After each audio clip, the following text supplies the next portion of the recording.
All right.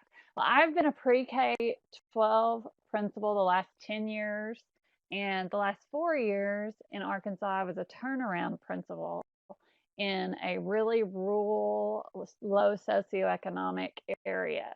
So I was in a very impossible school and were able to turn that school around in less than 4. Over the past year, I've spent my life, passion, and work traveling the country and internationally, speaking and working with different schools in trying to impact as many different schools and students, educators in as many as possible to improve education for all, regardless of their zip code or socioeconomic status. At ISTE, and I don't know, I think it's like BET for you guys in the UK. It's our giant tech. I am now in partnership with Angela Myers and Choose to Matter. So her and I have been working together since June this year, and we've been working really hard to launch a conversation called Liberating Genius. So I'm going to talk to you guys about liberating genius today, which I think is such a very, very important thing. And it's not just about liberating students' genius, it's about liberating the genius of our parents, our communities. So I'll talk to you guys about that today. So I'm really excited and honored to be here with you guys. Last week, I was just in Finland, so I feel like that I'm totally European. I'm sure you can tell by my accent, but I have a really long flight from Arkansas. So I'm a major country girl, so I hope you can understand the way I'm talking. I'm trying to speed up my conversation because I usually talk very slowly, but I'm very, very excited to be here with you guys today. So, just to start talking about liberating genius, I want to say that the very first thing you have to do is notice the genius in your presence. And that begins with looking at yourself in the mirror and noticing that we all have our own geniuses and we all have to contribute. One of the big focuses of your group is PL, project-based learning, and learning, but doing it in the right way.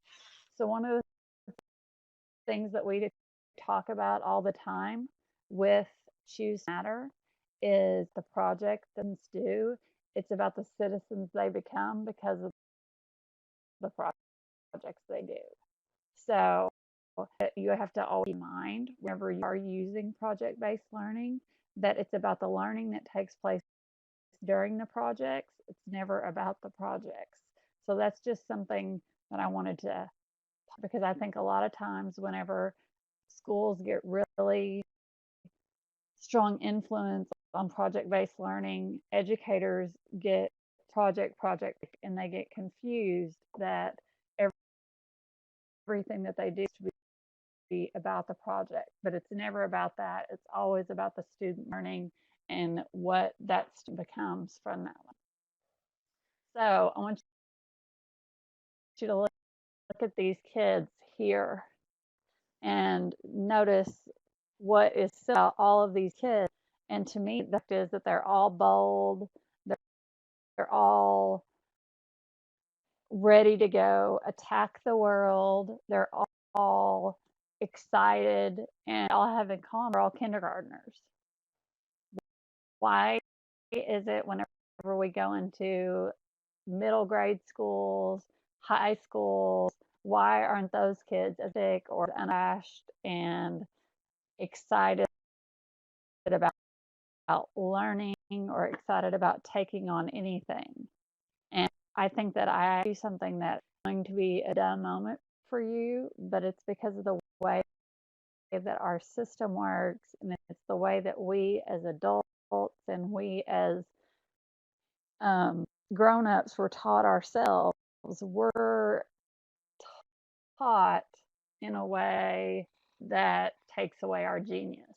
and makes us hide our genius. And that's something that we have to get out of.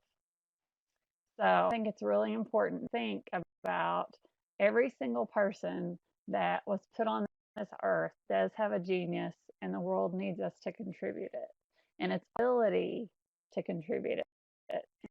And it's our responsibility as educators and as humans, and especially for us as people that are in the school system and have that allotted time with those individuals every single day, that we find it, we harness it, and we release it to the world at a better place. And I think that's something that's really important that we all really recognize. Our job is to educate kids, but it's not just about educating them about standards. It's about educating them to go out and be leaders. They're to lead out into the world. They're not just to go out into the world. They need to lead out into the world. A lot of times, especially here in America, we talk about that we're educating them to go out into the world successful. No, we need to be educating them to lead out into the world and be successful, because we need to be educating leaders. People are going to go out and do things that are genius to make this place that we live in better for everyone. And that's something that's really important to us. So when you think about genius,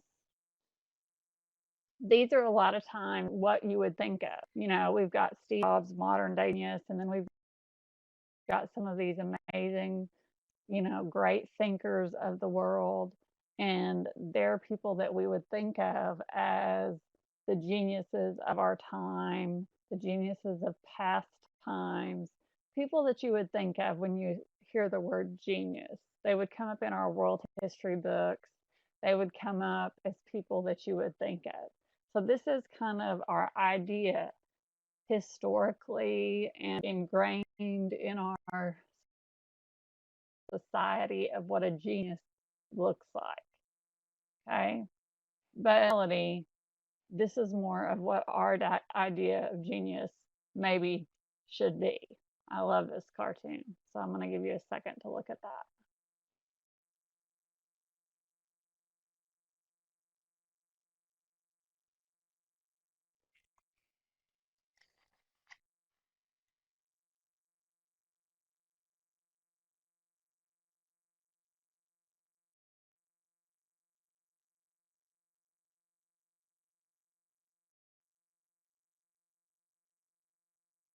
To me, I spend a lot of time doing improvisation and a whole lot of time doing the destination 10.9%. And that's usually whenever I'm dealing with my children, which I don't know if I told you guys or not, but a 10-year-old daughter and a 7-year-old son. So between my travel,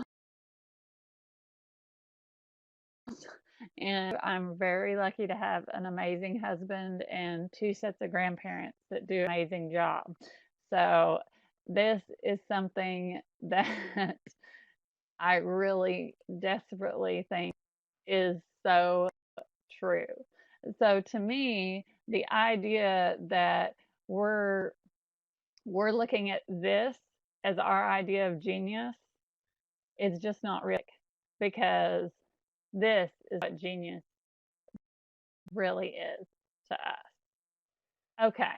At Choose to Matter, our ideas and what we want to see as genius is more along the lines of what Seth Godin wrote in Lynchpin. And I don't know if you have ever read the book Lynchpin, but it's one of the most formational books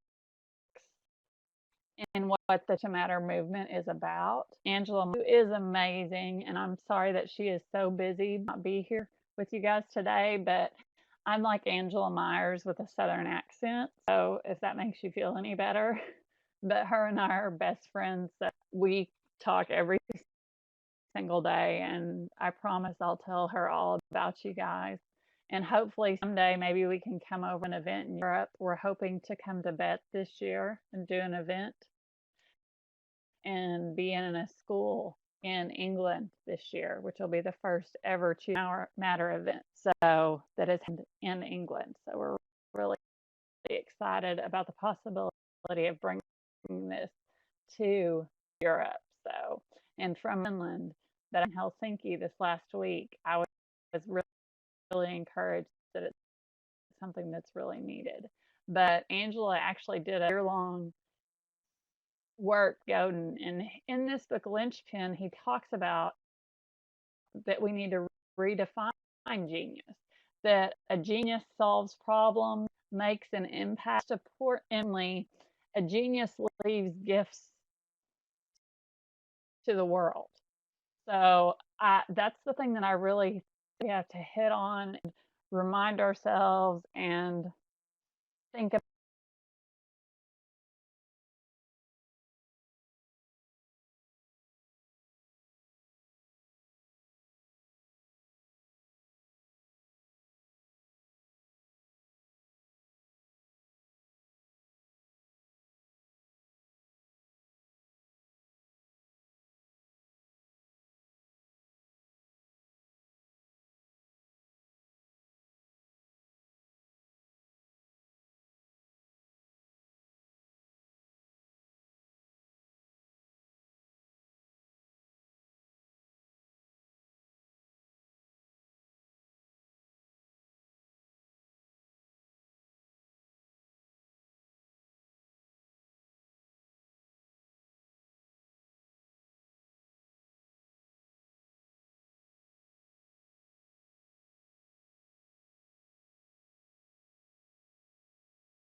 there is a problem because when we have this video, we just can't hear anything. When it's unfortunately with this platform, we can't hear him. So maybe just could you tell us very shortly what is he talking? What is this about?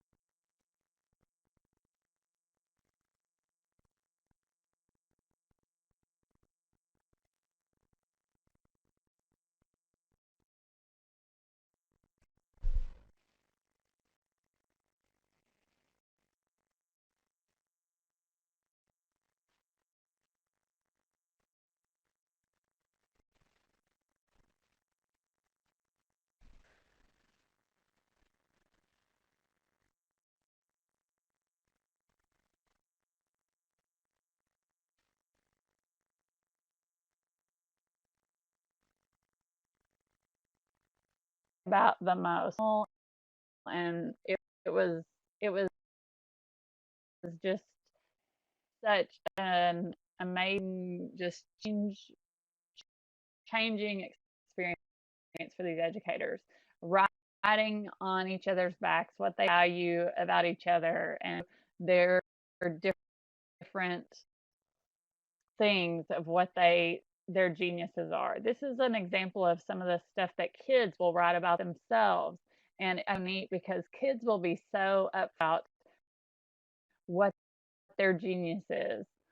Like adaptability, I face challenges by helping a girl in class. And these are just some of the neat things, different ways that we ask kids to show their adaptability.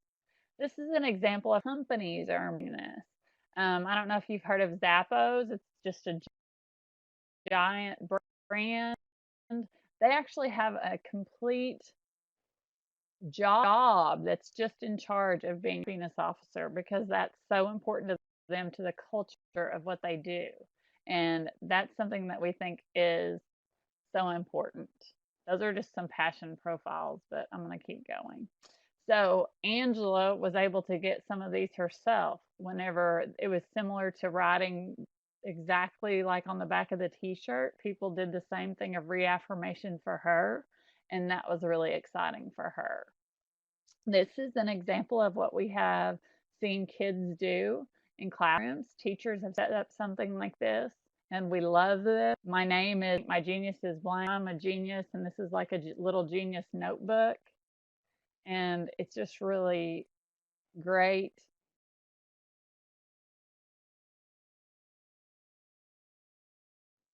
Stuff. This is something that would go right in my keepsake book. The little name tag, and then the world is my contribution, and I'm a champion, I'm a genius. And then you really have to expect the genius. Okay, being brave. That's what we like to say. You've got to be brave, and you've got to expect your genius, and you've got to share your genius. Some of the things that I can think of and that we like to say all the time are, you've got to dream audaciously, you've got to risk, you've got to struggle, think deeply, challenge. It's it's got to happen. And wondering boldly is one of the things that we also talk about a lot. It's very important that we grapple with things. And this goes along with the whole growth mindset and grit that is such a buzzwords in the US right now. But all of these things are things we want to happen. These are just some examples of things we see in class. So these are some amazing kids that have done some amazing things. Teachers, quest to choose matter, doing amazing things, changing things. Educators react to the great movement, the great things that are changing. Be brave, because this is from a 15-year-old. Be brave, be courageous, believe that the world needs to be changed, and believe that we are the ones to do it. Genius hour is a buzzword. It's something that, you hear all the time. Angela introduced this 6 years ago in a grad school class. She talked about it. It came from 20% from Google. And she had a grad school class with 6 kids in it, 6 adults, obviously. And she talked about, well, Google's doing 20% time. Why aren't we doing this in our schools? And from that, many teachers have started doing that in classes. Our contention is that this should be something that happens all of the time, that we should be doing things, but it shouldn't just be about projects. It should be about things that matters most to you, and back to what Seth Godin talks about, things that gift the world. So we don't want kids to just be doing things. For example, well, I like knitting. So for my time, I'm going to knit. Well, okay, if knitting is something you're interested in, what could you do with knitting to do something amazing? How about we're knitting things for people that are homeless and don't have warm coats? That would be something that might fall under these categories. So that's more along the lines. Microsoft, an amazing platform, docs, where you can actually place things like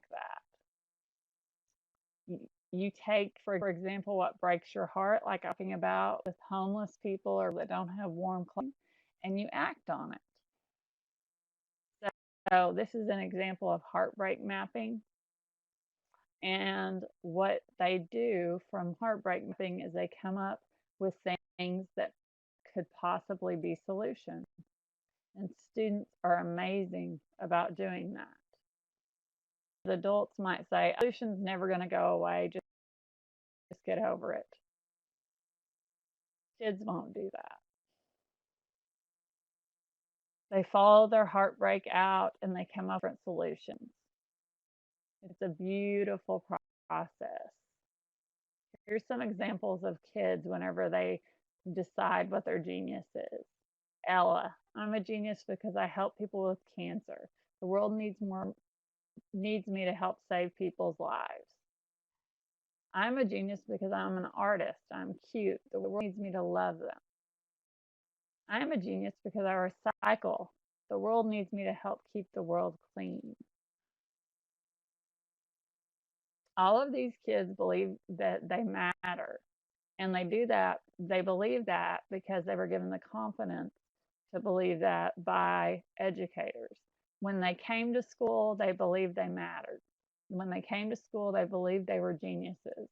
And if we weren't reminding them of that, by the time they graduated, they wouldn't believe it anymore.